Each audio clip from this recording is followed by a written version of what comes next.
Assalomu alaykum va rahmatullohi akalar, yaxshimisizlar, salomatmisizlar?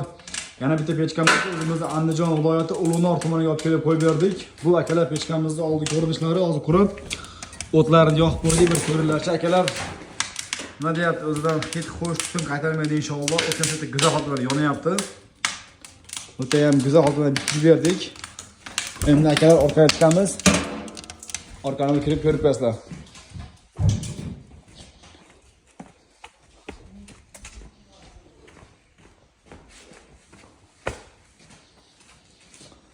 Akalar, mana bu pechkamizni orqadan ko'rinishlar tomonlari narigi uyni polga to'laganimiz uchun bu xonaning poldan qaragan ancha tepada turibdi bu pechkamiz.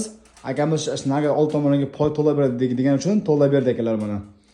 O'ta ham go'zal holatda mana bitkizib berdik. Yoqqan bo'lsa akalar laklarni bosib, tepadan nominal olib chiqsanglar, inshaalloh o'zimiz olib borib go'zal qilib qurib beramiz. Salomat bo'linglar.